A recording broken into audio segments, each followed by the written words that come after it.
கேப்பியா இவனை கேப்பியா? நான் எங்க அப்பனை தாண்டா கேட்க முடியும். டேய் மானம் கட்டவன, அவனை கேப்பியா இவனை கேப்பியா? நான் எவனடா கேட்கணும்? என்னடா பாண்டி நாட்டுக்கு வந்த சோதனை என்பது போல என்னடா தமிழ் பேரினத்திற்கு வந்த சோதனை? தமிழர்கள் தன் தாய்மொழியில் தன் இறைக்கு முன்பு மந்திரம் சொல் என்று போராடுகிற கேடுகட்ட கேவலங்கட்ட இழிநிலைக்கு அடிமை நிலைக்கு தள்ளப்பட்டு விட்டது. இதுதான் நாம் எவ்வளவு கீழான அடிமைகள் என்பதற்கு சான்று. சமஸ்கிருதம் புனிதமானதுதான், ஓத வேண்டியதுதான். அதே ஆண்மக்கள் அதே ஆகமம் பேசுகிற மக்கள் சீக்கியனின் பொற்கோயிலுக்குள் ஓதிவிட்டு வாருங்கள், சொல்லிட்டு வா பாப்போம், சொல்லிட்டு வா. எப்படி இருக்கு? இந்த மாதிரி கொடுமை இங்க பத்தியா? பெத்லகேம், ஜெருசலேம்ல பெத்லகேம் ஒரு நகரத்துல இறைமகன் இயேசு பிறக்கிறார். இயேசு கிறிஸ்து இயேசு பிறக்கிறார். அவருடைய தாய்மொழி எது? அரமாய்க். அவருக்கு தமிழ் தெரியுமா? தெரியாது.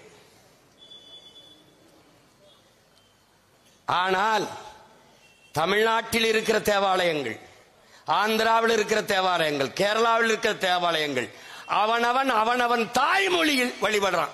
யாருக்கு முன்னாடி? இயேசுக்கு முன்னாடி. தமிழ்நாட்டில் என் அன்பு தம்பி தங்கைகளே, வெகு நாட்களாக பரலோகத்தில் இருக்க எங்கள் பிதாவே என்றுதான் வழிபட்டார்கள். பிதா சுதன் பரிசுத்தாவின் பெயராலே ஆமேன் என்றுதான் வழிபட்டார்கள். என்னரும் இளவர்கள், தமிழ் தாயின் இளைய புதல்வர்கள், இளங்குருமார்கள் வந்தார்கள். தன் தாய் மொழியின் மீது இருந்த பேரன்பின் காரணமாக, தமிழ் மீட்சுற வேண்டும் என்ற பெரும்பற்றின் காரணமாக இறை வழிபாட்டிலே விண்ணுலகில் இருக்கும் எம் தந்தையே என்று அழைத்தார்கள். பிதா சுதன் பரிசுத்தாவி என்கிற அந்த சொற்களை, வடமொழி சொற்களை தகர்த்து தந்தை மகன் தூய ஆவி என்று வழிபடுகிறார்கள்.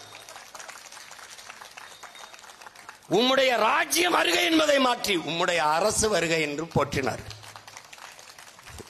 இயேசுக்கு புரியுது என்னரும் தமிழ், என் இறை முருகனுக்கு புரியாதாடாடே. என்னடா கொடுமை, என்ன கொடுமை. உடனே நீ இஸ்லாத்தை பேசியாடே, பாங்கு தாண்டா, பாங்கொலி ஒன்று தாண்டா அரபுல கேட்கும்.